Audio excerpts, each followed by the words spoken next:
Might wonder what unifies the LOC. Well, there's going to be no acting this year, just talking. Didn't really have time to prepare a proper video that I thought was worthy of commission intro. So this is just where I will talk about our league. We are global number one. We got five countries represented in this league. Of course, myself as Canadian, many other Canadians, lots of Americans, and we have people from England, we have people from Serbia, and we have people from Germany.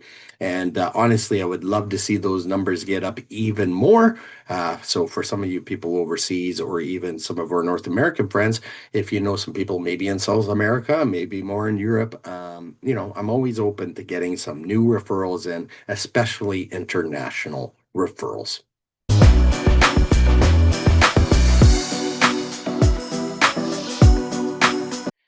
Next, well, what keeps us unified? Well, how about the weekly recaps, everybody? For anyone that was around last year, the weekly recaps were added, and what a difference it made, right? I mean, to wake up every morning after football week is over and to go over the recap of every single league in the format of what happened, it really does unify the tiers. And I do think it unifies also the dynasties. So of course, we added the new dynasty this year, so we are now five leagues in the LOC format. And this year, once again, those weekly recaps will be featured, adding the new dynasty as well.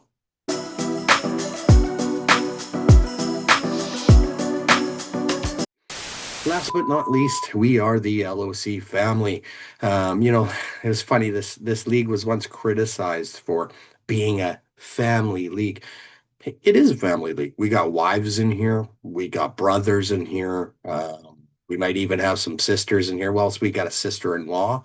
So yeah, we are family. And honestly, for the teams that have been around a long time, I just want to say thank you. A lot of you have stuck up for me in a lot of scenarios where, I it felt like, is this really worth going on? And lots of shout outs to people like Dushan, Danny, Ryan. I could think of many more, but those are a few that I just think about that were there in certain situations when I really needed another voice, and you were there. So I just want to say thank you to this LOC family for sticking by my side. And really, it's you that makes this the best fantasy league out there. Thank you. A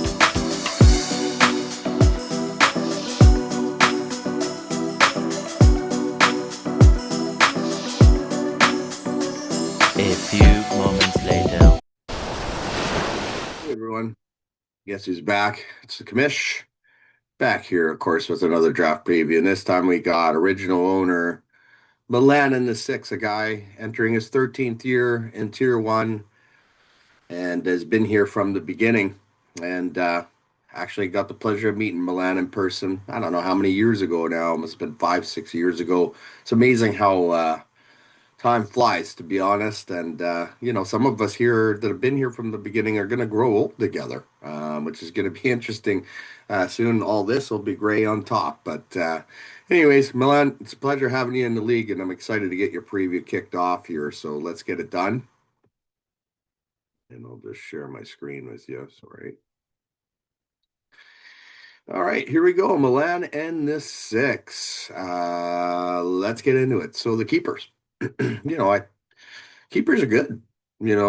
First off, you got Cam Scatabo in the draft last year, I believe. And I think that's going to turn out to be a hell of a good running back keeper for you. The offseason reports, I know the guy had a devastating injury, okay? So there's no, I guess you could say, tiptoeing around that. But at the same time, the offseason reports have said this guy's healthy. And the guy's attitude is one where he's ready to run through a brick wall, right? And that's the kind of guy you want. You couple that with the fact that he's in a big market, New York, with a White Hope quarterback and Jackson Dart. It's all looking good, right? So I think Cam Scatabo is really going to put up some big numbers for you. And he's a guy that obviously I think is somebody you're going to want to keep long term. The next up there, Kenneth Gainwell. So here's a guy that it wasn't too long ago he was considered an RB3 in Philly. I think that was even before Saquon was there. And again, when we talk about off-season reports, the off-season reports of Kenneth Gainwell have been glowing. Bucky Irvin's been hurt, and Gainwell's been getting the majority of the snaps. And we saw what he did in Pittsburgh last year when he was featured a little bit more. Let's face it, you drafted Caleb Johnson, and I'm sure you had high hopes for Caleb Johnson, but the reality was Kenneth Gainwell took his place, right? And he very well, almost, I guess you could say, superseded Jalen Warren, right? So I like your running back keepers. There's no doubt about it. Even looking at the wide receivers, a touchdown monster last year was T. Higgins. And that's where the majority of his fantasy points came. I feel it was obviously getting touchdowns. For T, he's the obviously the complement to Jamar Chase, but at the same time, that kind of opens things up for him, right? Because teams are going to be centered around Jamar Chase. There's so many weapons on that Cincy offense, and then you got Joe Burrow throwing the ball and Chase Brown in the backfield. I mean, it does open things up for T. Higgins, and if Burrow looks Chase's way and he's, doubled, well, maybe T's, one-on-one on the other side, right? So it just gives you that, hopefully that option for Higgins to get a lot of fantasy points. And then you coupled them up with Xavier Worthy here, who, you could also say is the complement to Rashee Rice. But with Rashee Rice's criminal, I guess you could say, history here, maybe Worthy might become the one there, right? I mean, can you rely on a guy like Rashee Rice right now? And I think that also makes Worthy a better keeper because of the uncertainty of Rashee Rice. And I will say this: Rashee Rice got hurt last year because of Mahomes. I don't know if you watched that or not, but Mahomes was definitely the part of the culprit of why he got hurt. But yeah, Xavier Worthy, we'll see what he can do. And then Kyle Pitts for the Falcons. So I do like the fact that you're going with a bit of a balance here. Two running backs, two wide receivers, tight end. I do think that that's the best way to go, right? It's either two wide. I think the best way to go is two running backs, two wide receivers, and then either a quarterback or a tight end. And you're going the tight end here with Kyle Pitts, who just signed a big contract. And we'll have to see with Kevin Stefanski now as coach in Atlanta, what that does for Kyle Pitts. I will say this: usually it's the running backs that benefit from a Stefanski's offense. How do I know this? Of course, I used to watch a lot of the Browns, and Stefanski and Nick Chubb was my favorite running back, and Chubb put up huge numbers. But I do think Kyle Pitts is a good player. You actually have a lot of options here at keeper, but again, there's uncertainty around the other options, right? So C.J. Stroud could have been the quarterback. Caleb Johnson. Is Caleb Johnson actually going to be more featured now that Kenneth Gainwell moved on? And I don't have much faith in what's his face there, Jalen Warren, to be perfectly honest with you. You can see when you draft rookies, though. I noticed you had Jack Beck on the roster. He did next to nothing, right? So that's where rookies can hurt you sometimes when you're drafting them. Same with Caleb Johnson, right? You drafted Caleb Johnson, Jack Beck, and literally, I think that's the reason why your team didn't become as successful as it could have been, right? But I don't blame you for drafting those guys. I think that was the right move. You got to try to find new keepers. But it just kind of goes to show you that what can happen. You also had Tyler Algier, but I don't think he's anywhere near close to the current keepers you have. You see, you have Max Crosby at IDP keeper. Wasn't no longer a member of Vegas in the offseason, but then came back. So trade was canceled, which was interesting. Looking at some of the other keepers, maybe you could go at IDP. Maybe Daniil Hunter would be on the same level, right? But I think Max Crosby is the guy. You notice I didn't mention Kittle, the injury history there. I don't think he's really keeper worthy anymore. Part of this league too is we have to focus on our win now players, but we also have to figure on the future or focus on the future, I should say. And Scatabo fits in that category, obviously, at running back for you. So talking a little bit about last year, you did good last year. Sixth place finish, 8-6 year. I think if Caleb Johnson or Beck would have done something last year, you might have made even more noise. You qualified as the last seed last year. So you got bounced in the first round, but still making the playoffs. And you can see that career record hovering at 81 and 82. You've been around 500, it seems, for the last 3, 4, 5 years. I don't know how long it's been. But yeah, again, 81 and 82 is a really good record, in my opinion, right? There's a lot of teams that, I mean, even our champion, Sabatica Spartans, he's, I think, 49 and 47 in his career. So, and I know even when I look at my recent history, et cetera, I'm probably around 500 too, right? So it's just the owners have gotten so much better in this format that the wins aren't as easy as they used to be for us original owners when we first started, right? And I think for you, that's actually when you won your division title, was very early on in our inception of this league. And it'd be great to see you win one. There's no doubt about that. All right, getting into the pick scenario. So you got a draft that's going to be easy to prepare for, because the reality is, Milan, and I don't fault you for it really. You didn't really make any trades, right? And I think with you, and again, I'm assuming here, of course, but I think with you, when you kind of saw that Caleb Johnson was going to be really irrelevant, it kind of hurt thinking about, oh, is it time to go all in, right? Like it'd be different if Caleb Johnson was kind of getting snaps later on, and then maybe you could have traded him for, maybe some veteran pieces that could have helped you win, but that wasn't the case. And I really do feel that Caleb Johnson was the tipping point for you on whether or not to go all in or just stand pat. And I do feel standing pat was the right option. And now, when you look at your roster, I think it does put you in a pretty good position to compete this year. And maybe it does, depending on what happens in this year's draft, it could help you say, okay, well, maybe this year I go all in. Or, again, maybe Scatabo goes down and then it's time to sell some assets, right? So, but you're picking 15th overall because of that sixth place finish. And then, of course, it's just your regular picks, right? So 15th overall and kind of picking near middle late isn't necessarily ideal. Again, I always like picking early or late. I hate picking in the middle. You're a little bit later in the middle late, but at pick 15, it'll be interesting to see who's there. I think you may be able to still bag a pretty decent player there, whether you go veteran or rookie. And really, that's going to be up to you to have to decide on.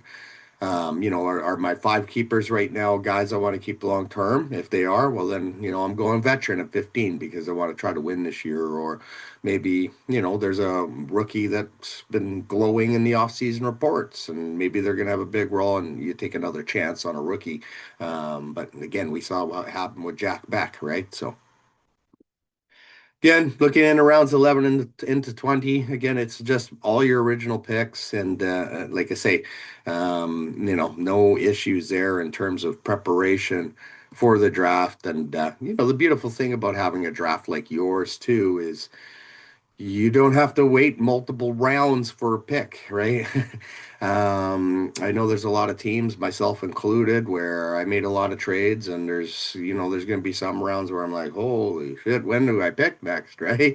Whereas for you, it's going to be picking at the same time, and it also gives you a better chance, I think, to prepare for that next pick, because you know exactly the timing of when that pick's going to come, right? So. All right, so at pick 15, because you had the balanced roster, I think you're going to go best available. Unlike Ramrods, who we did yesterday, he has a pick in the first round, but not picking again till pick three or round three. So one of the options I had for him was best available or quarterback. I don't think you necessarily have to go quarterback right away, just because you do have that second round pick. But again, it is something to keep an eye on. The quarterback pool is also thin, like the running back pool. But I think you would go best available. And right now, according to Sleepers ADP, this is not who I would say you would pick, because there's other players hidden in the draft that I think could be good options. But according to Sleeper ADP, at tight end, that would be Gadsden or Jake Ferguson. At running back, Brian Robinson, Aaron Jones could be a couple of options there. And then at wide receiver, Pittman or Shakir. Again, so if you look, those would be considered veterans, other than the fact that Gadsden being a second year player. And honestly, I think if you could bag a guy like Aaron Jones as your RB3, that's a pretty good RB3. Realistically, I think he's still the best receiving back in Minnesota. I mean, I know they have Mason, but Mason's always been more of a pound it through the hole runner. So they're still going to need a guy that's going to catch the ball out of the backfield. So unless the rookie there does anything, I think that's a pretty good option. You get point 0.8 for a catch, right? Or even Michael Pittman or Khalil Shakir, right? Like we'll have to see what Pittman's connection is with Rodgers. Rodgers is a bit of a diva when it comes to his wide receivers, and if they don't get along, they don't get very many throws. And then Khalil Shakir seems to get picked here every year. So we'll have to see what Shakir's role looks like now that DJ Moore there. Maybe it helps. Maybe he's like the T. Higgins, right? And gets a little bit more open due to the fact that there's more quality pieces there. All right, the barometer chart. So bottom four, I see this happening if Scat gets hurt long term, and you have an awful draft, right? So again, you pick Caleb Johnson, Jack Beck again, and if that happens, those were early picks for you last year, and they didn't produce. And if that happens again, I mean, our early picks have to produce. If they don't, we're screwed, right? Generally, okay. So that's where I see it finishing bottom four, but I think that's highly unlikely unless again Scott gets hurt. See, making the consolation round if Gainwell's the two, not the 1B or 1A. If Bucky Irvin comes back and just lights it up, well, that could be a problem. You have a weak draft, and if Burrow gets hurt, well, that could also hurt Higgins. I don't even know who the backup is in Cincinnati, to be honest. Whoever it is, it's probably a bum, right? So if that happens, Higgins, Chase, all those guys fall off a cliff, and then that could put you in the consolation round. Likely scenario, I think you could be a playoff team. You are in a very tough division, but if you can win versus your division, you're going to play 8 games versus them, right? So I look at Green Lightning's draft pick scenario, looks good. Mother Tucker's draft pick scenario looks good. Billsy's got great keepers, and then even Storm's got a fairly decent draft position, just not as good as keepers. But yeah, if you can win the division, I think that makes it a possibility for you to be a playoff team. I mentioned there in the division title, biggest competitors for the crown appear to be every team in your division, with the exception of Mother Tucker. The 4 teams in this division have been there since pretty much the beginning. Billsy Bob's, I think, entered year 2 or 3. So, these guys all know what they're doing, right? So it does put you in a bit of a tough spot because it's not like we have a rookie owner that they just don't understand. You got to be on the waivers, etc., to compete. And then could you be champion? Absolutely. I have here. I think you could be a sleeper team, but you would need to go all in. I do really do feel that. I think anyone trying to become champion needs to go all in because well, the reality is we know there's going to be a few teams every year that are going to go all in. And, again, well, yes, there's the risk of dropping the next year if you can't get some of your picks back. But, I guess, do you want to be champion, right? And I think everybody wants to be champion, and people are willing to take that risk. It's like buying a risky stock, so to speak, with the big payoff, right? And then hopefully you can sell and make the profits in the off season and get what you can. So, anyways, Milan, I really do hope that life is treating you well, my friend, and everything's going well there out east.